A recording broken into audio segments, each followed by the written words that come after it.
Hey, MMT followers, Christina Fugis with MoldMaking Technology, back for another quick MMT chat. My guest today is Andy Peterson, who is the CEO of Industrial Molds and Pyramid Plastics. And both companies are related, somewhat related. So we'll get into that. But first, I want to say hello, Andy, and welcome. Thank you.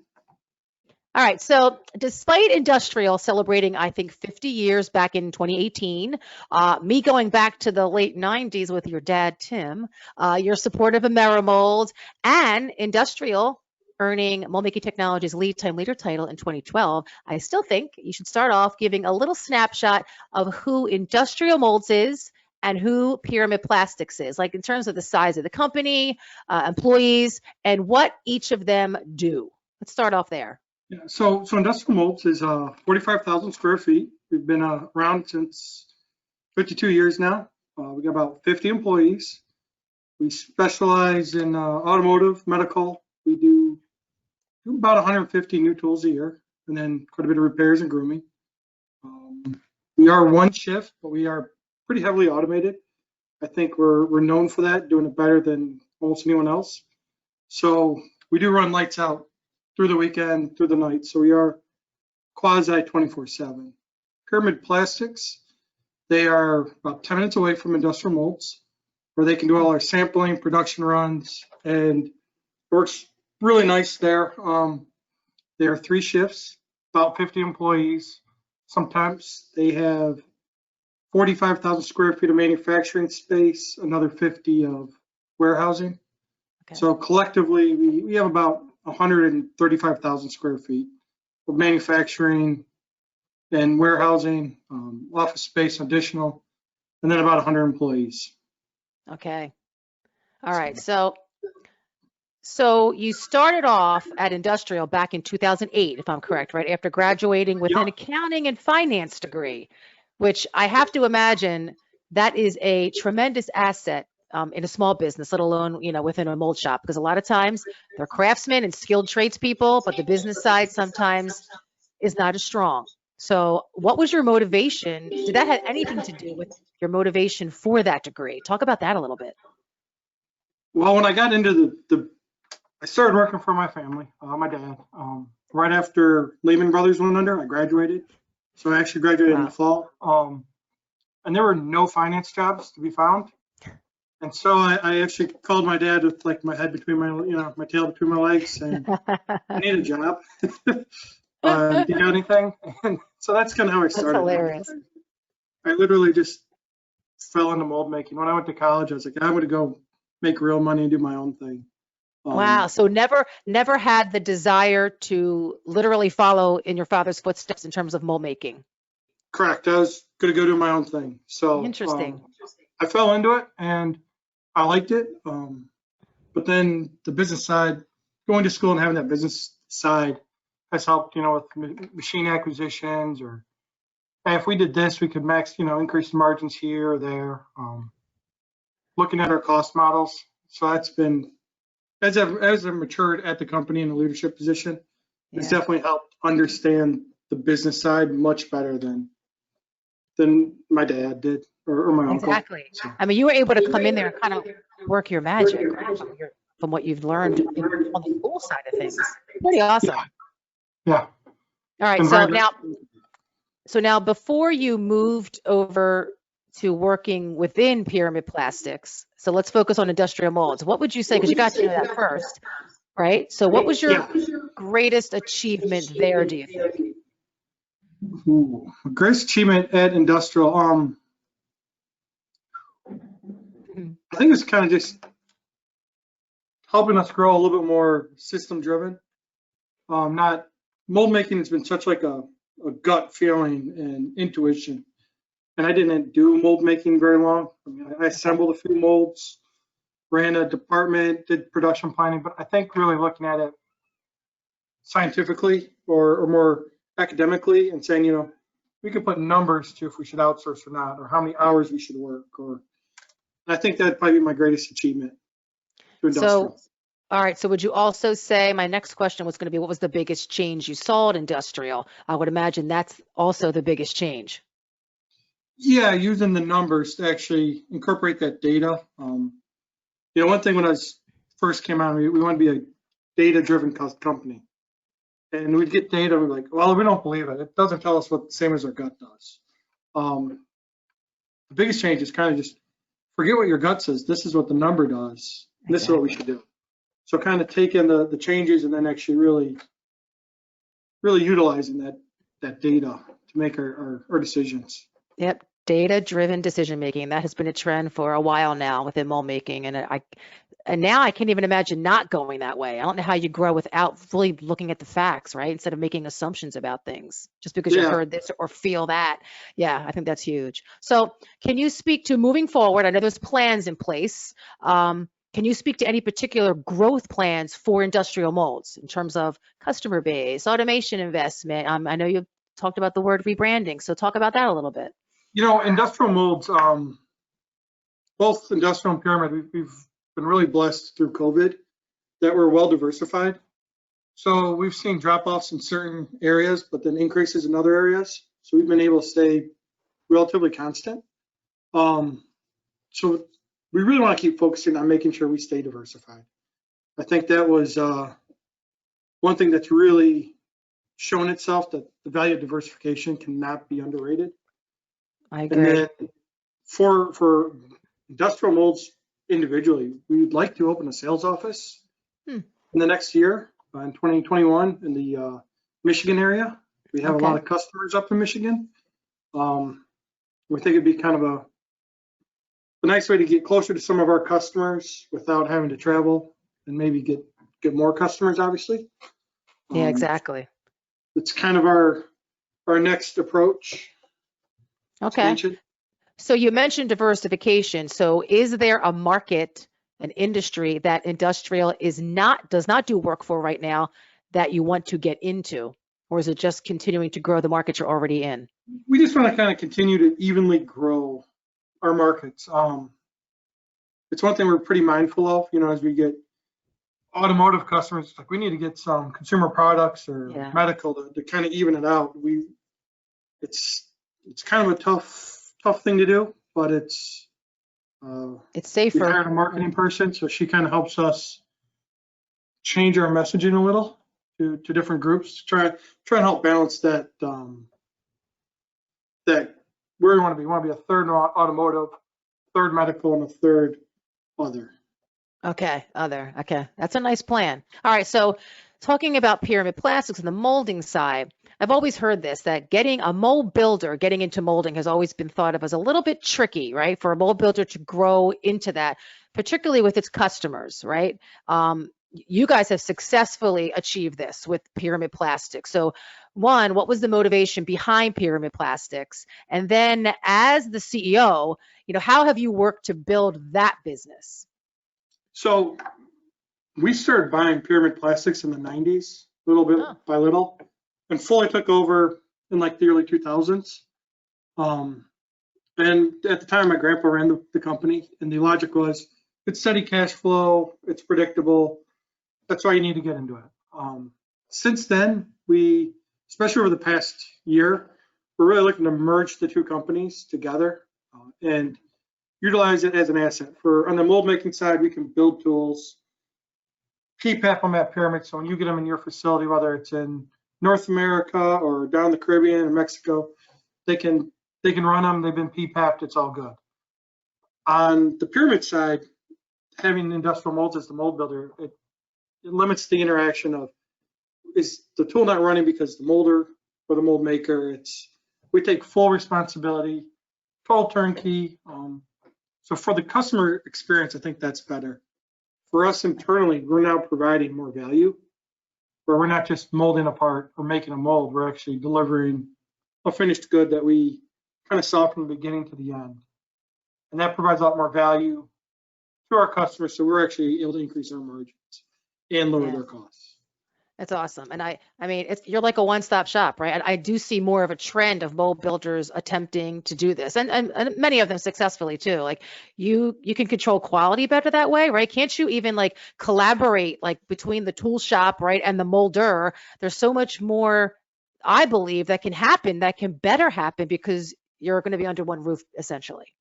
Yeah, we can look at it and then maybe we got a package and we can look at it and say, if we made this a 2 cavity, I know we only quoted a 1 cavity, we can make it a 2 cavity for just a small amount more, and our payback for our cost investment is less than a year Yeah, sometimes. So there's some of these things that we can do where we can help the customer out, help us out. It really works nice. And I think we can, one thing I've noticed at the CEO, we lose a lot of sales because the pyramid guys are sales guys are just looking for molding sales and would uh-huh. sometimes miss that entry level where now our tool making guys are looking for the new projects at the beginning, and it's real easy to just keep the whole work all the way through. That's So awesome. Out of curiosity, have any employees from one or the other like switched over? we haven't had any switchovers. We have um, a lot of the front office staff does dual roles, Okay. but we haven't had anyone go from one to the other. Okay, So that's just interesting because it's from an employee standpoint, that could look at like a great growth opportunity for someone that might want to try to get trained or be exposed to a different aspect of manufacturing, right?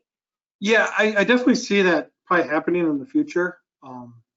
We've kind of kept it as two different companies up until really, I'd say probably at the beginning of this year, where it's like we really need to merge them and leverage the group a lot more than, Yeah. hey, we're two different companies, because there's a lot more value in numbers.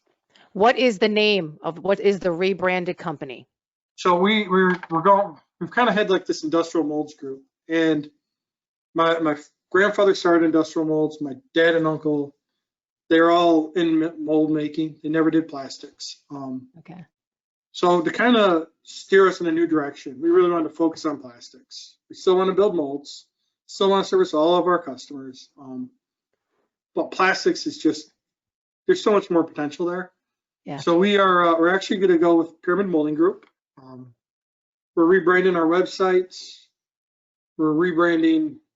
We've got a Pyramid Molding Group website. Pyramid Molds is updated. Industrial Molds is updated. We really want to focus on leveraging both companies to provide the best solutions to our customers.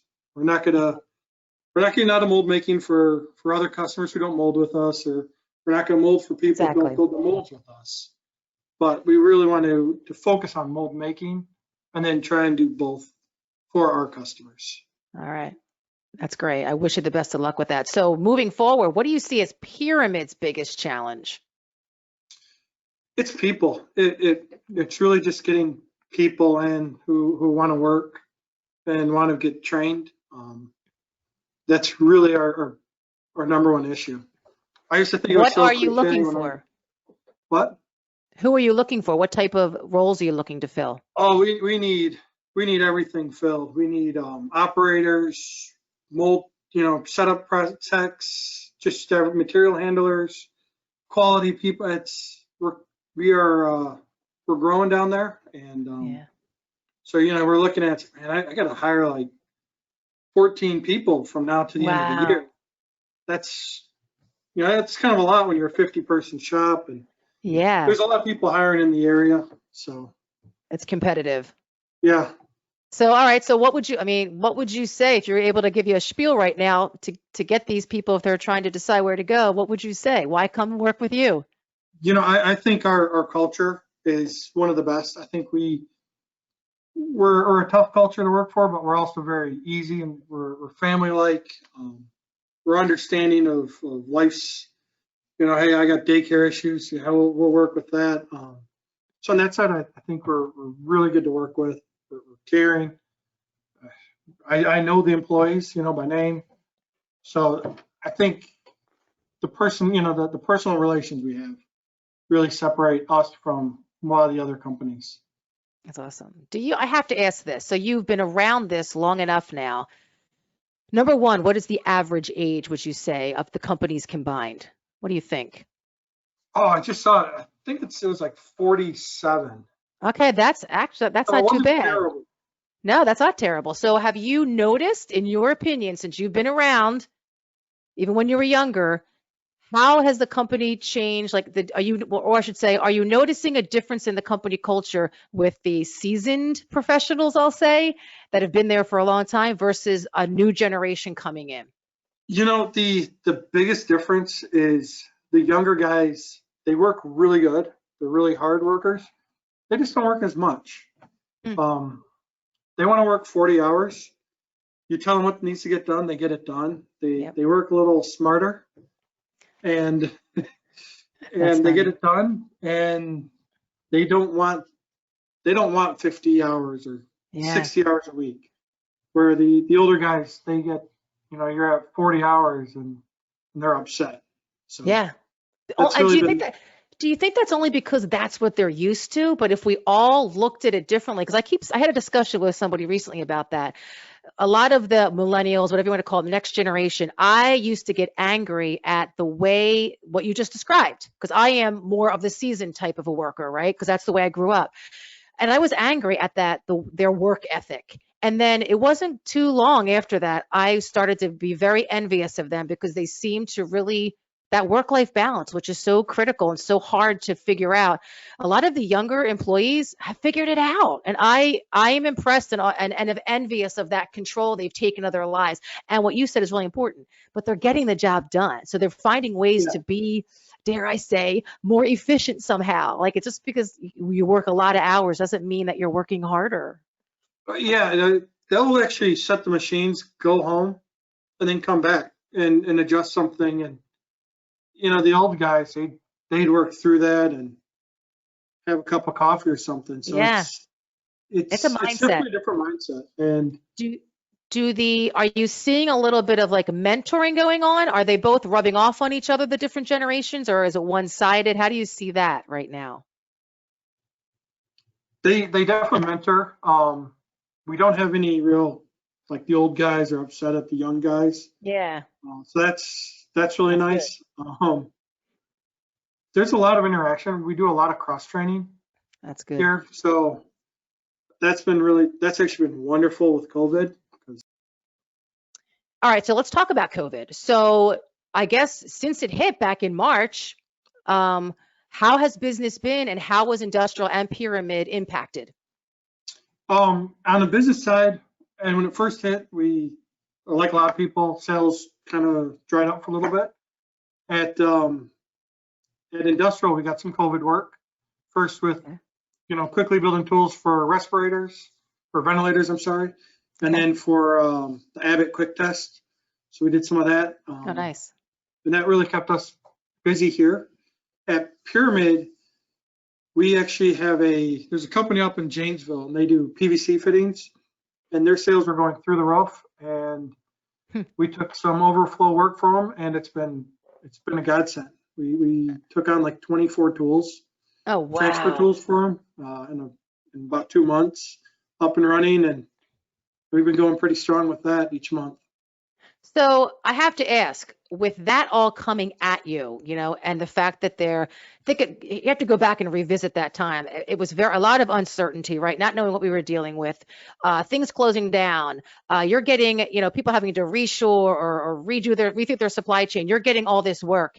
How did you, number one, how did you fit that in? How did you manage that schedule wise and employee wise? And number two, going through all that, did you learn anything in particular about the way industrial and pyramid do things, processes that were tested, and you came out saying, wow, we're not going to do that anymore. We were able to accomplish this, whatever, in 6 weeks versus 12 weeks. We need to start doing this or buy a new technology. So talk about that. From the people side, when it first started, one thing in Illinois, they closed all the bars and restaurants. We actually kind of just met with our guys a lot more, like, weekly. We kind of have a little talk about where the business are going, what we're doing, kind of ease them. Unemployment was shooting up. Yep. And we, want our guys to feel, and girls, hey, we're going to lose their job. We really want to do, hey, we're in this together. We are all in this. We're going to get through it together. We even did a happy hour one day, which was kind of different since my grandpa's pretty against drinking, but it was really good for the people. Yeah. Teach them not to come into work.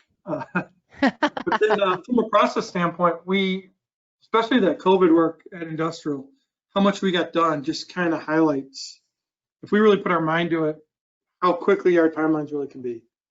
Yeah. So that has changed how we quote. Okay. Did you invest in any new technology during that time or as a result of all that? We haven't invested in any new technology. It hasn't resulted in any investment. Okay. But it definitely has changed our scheduling process and how we look at what's possible. I think, Yeah.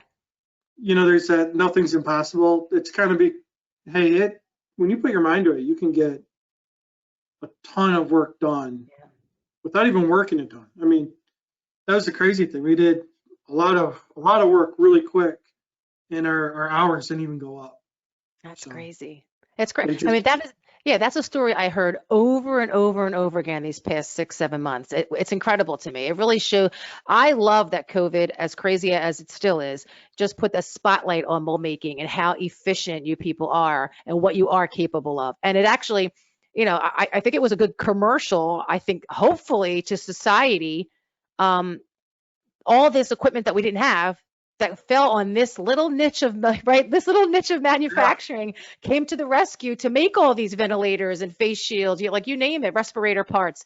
So and I can imagine what that did for employee morale too, like literally working on stuff that was going to the front lines and saving, potentially saving lives, right?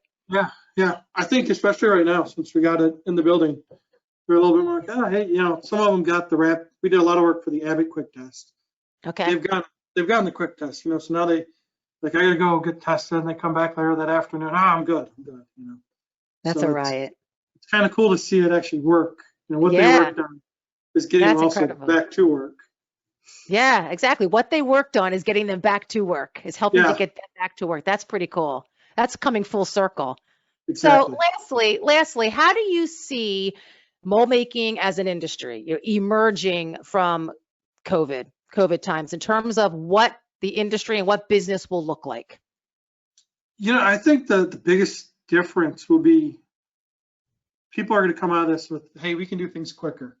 And that's really going to be a highlighting, continue to get quicker and quicker. China's, the big competitor. They can do stuff quickly, and then they boat it, but they do it so quick on mainland China they can pay for the boat and lose that time there.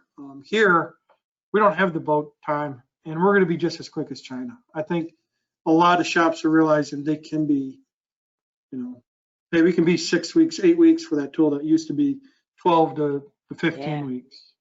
It's all about lead time. It's awesome. Well, Andy, thank you so much for your time today. I'm excited for the Pyramid Molding Group. Did I get that right? Group. Pyramid Molding Group. I'm excited to see what comes out of that. I'm sure we'll be following up, doing more stories. I know your new marketing person, Jacqueline, she's excited. I think that is a nice addition, Andy, to a mold shop, is having someone dedicated to helping you market how awesome of a company you are and what you're trying to build there. So kudos to even investing in the marketing side of things. So I wish you luck.